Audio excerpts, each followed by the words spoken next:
உருப்பமைந்து ஊரஞ்சா வேல்படை வேந்தன் வெறுக்கையுள் எல்லாம் தலை.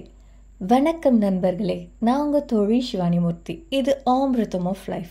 இன்னைக்கு நம்ம இந்த வீடியோவில் Rajnath Singh Shanghai cooperation organisation நடத்தின ஒரு மீட்டிங்கில் கலந்துக்கிட்டு அவங்க சப்மிட் பண்ண ஒரு டாக்குமெண்ட்டில் கையெழுத்து இடாமல் வந்ததற்கு பின்னாடி உள்ள காரணம் என்ன அப்படின்றத பற்றி தான் தெரிஞ்சுக்க போகிறோம். வாங்க தெரிஞ்சுக்கலாம்.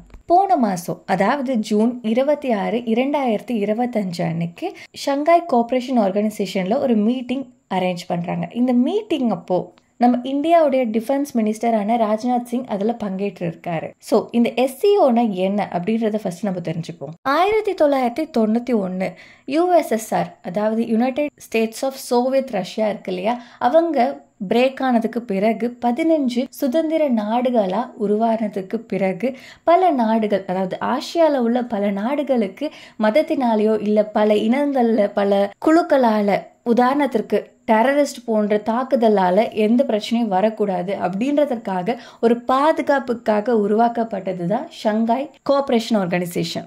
ஆரம்பத்தில் வெறும் 5 நாடுகள் தான் இதில் இருந்துச்சு. அது யார் யாருன்னு பார்த்தீங்கன்னா China, Russia, Kazakhstan, Kyrgyzstan, Tajikistan மற்றும் உஸ்பெகிஸ்தான். பிற்பாடு இதில் இந்தியா, பாகிஸ்தான், ஈரான் மற்றும் பெலாரியஸ் சேர்ந்தாங்க.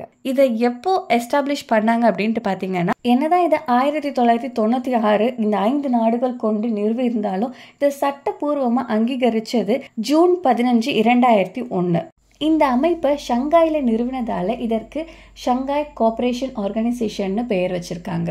உலகத்திலே மிகப்பெரிய குழுவான இவங்க அதிக அளவு பாப்புலேஷன் கொண்ட நாடுகளால நிறுவப்பட்டவங்க. ஸோ இவங்களோட வேலை என்ன அப்படின்ட்டு பார்த்தீங்கன்னா, இந்த பர்டிகுலர் நாடுல இருக்கிற மக்கள் பிற நாடுகளோட பார்டர் சண்டையா இருக்கட்டும், மதத்தினால இருக்கட்டும், டெரரிசம் போன்ற எந்த ஒரு பிரச்சனையும் இருக்கக்கூடாது, அவங்க சமாதான நிலையில போகணும் அப்படின்றதுக்காக இந்த அமைப்பை நிறுவியிருக்காங்க. ஸோ இந்த அமைப்புக்குள்ளார ரீஜனல் ஆன்டி டெரரிசம் ஸ்ட்ரக்சர் அப்படின்ட்டு சொல்லக்கூடிய ஒரு ரெகுலேட்டரி பாடி இருக்கு. இவங்களை சுருக்கமா ராட்ஸ்னு அழைப்பாங்க. இவங்களோட வேலை என்ன அப்படின்ட்டு பார்த்தீங்கன்னா, இந்த பகுதிகளில் உள்ள தீவிரவாதிகள் அவங்க என்னெல்லாம் பண்றாங்க, அந்த தீவிரவாதிகளை எப்படி சமாதான நிலைக்கு கொண்டு வரணும் அல்லது அவங்களை எப்படி அழிக்கிறது அப்படின்றத பத்தி இவங்க ஃப்ரேம் பண்ணுவாங்க, அதை டிசைன் பண்ணுவாங்க அண்ட் எக்ஸிக்யூட்டிவ் பண்ணுவாங்க.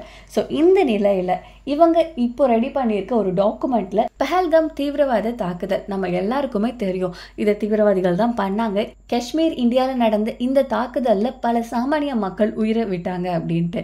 ஆனா இந்த நிகழ்வை அவங்க டாக்குமெண்ட் பண்ணவே இல்லை. இதற்கு பின்னாடி லஷ்கர்-இ தொய்பா தான் இருக்கு அப்படின்ட்டு அவங்களே ஃபர்ஸ்ட் ஒத்துக்கிட்டு அதுக்கு பின்னாடி இல்லை நாங்களாம் பண்ணலை அப்படின்ட்டு அவங்க பின் வாங்கினாலும் இந்த பேட்டர்னை பற்றி பார்த்தா லஷ்கர்-இ தொய்பா தான் இதை பண்ணியிருக்கோம் அப்படின்ட்டு பல பேர் சொல்றாங்க. ஆனா இந்த முக்கியமான விஷயத்த ஏன் இந்த ராட்ஸ் அவங்களுடைய டாக்குமெண்ட்ல பதிவு பண்ணலை? ஆனா அவங்க பாகிஸ்தான்ல உள்ள பலூச்சிஸ்தான் இருக்கு இல்லையா, அதாவது பாகிஸ்தான்ல இருந்து எங்களுக்கு தனியா நாடா வேணும், நாங்க தனி சுதந்திர நாடா கேட்கிறோம் அப்படின்ட்டு சண்டை போட்டுட்டு இருந்த பலூச்சிஸ்தான் ஒரு ட்ரெயினை ஹைஜாக் பண்ணாங்க. இந்த ட்ரெயின் ஹைஜாக்கு பின்னாடி பலூச்சிஸ்தான்காரங்க தான் இருக்காங்க அப்படின்றது பாகிஸ்தானுக்கு மட்டும் இல்லை, எல்லாருக்குமே தெரியும். ஏன்னா அவங்க கிளைம் பண்ணிட்டாங்க. ஆனால் பாகிஸ்தான் வைக்கிற குற்றச்சாட்டு என்ன அப்படின்னா, இந்த பலூச்சிஸ்தான் தீவிரவாதிகளுக்கு இந்தியா ஹெல்ப் பண்ணுது அப்படின்றத அவங்க குற்றச்சாட்டாக வச்சிருக்காங்க. ஸோ இவங்க என்னதான் சொல்ல வராங்க அப்படின்ட்டு பார்த்தீங்கன்னா, இப்போ இல்லைங்க, எப்போல இருந்தே சைனா பாகிஸ்தானை ஷீல் பண்ணிட்டு தான் இருக்கு. பாகிஸ்தான் பண்ற பல தவறுகளை அவங்க இல்லைப்பா இப்பெல்லாம் எதுவும் நடக்கலை அப்படின்ட்டு அதை மறைக்கிறதா இருக்கட்டும், இல்லை இது அவ்வளோ பெரிய விஷயம் கிடையாது அப்படின்ட்டு சொல்றதா இருக்கட்டும், இது போன்ற பல சின்ன புத்திக்காரவங்களா இருக்காங்க. எங்க அமைதியும் வளர்ச்சியும் இருக்குதோ அங்க தீவிரவாதமும் பிரிவினையும் இருக்கக்கூடாது அப்படின்றதுல நம்ம ஸ்ட்ராங்கா இருக்கோம். ஆனா இங்க என்ன பிரச்சனை அப்படின்னா, இது ரெண்டுத்தையுமே ஒன்னா வச்சுக்கணும்னு நினைக்கிற இருபான்மையுடைய சைனா போன்ற நாடுகளோட நம்ம சம்பந்தம் இல்லை, அவங்க பக்கம் கூட நம்ம போகக்கூடாது அப்படின்றத நம்ம உறுதியா இருக்கணும். ஸோ இது இப்போ இல்லை, இது எப்போதுலேருந்து நடந்துட்டு இருக்க பிரச்சனை. ஸோ எஸ்சிஓ போன்ற அமைப்புகள் பொதுவாக இருக்கணுமே தவிர இவங்க ஒற்றை மனப்பான்மையோடு இருக்கக்கூடாது.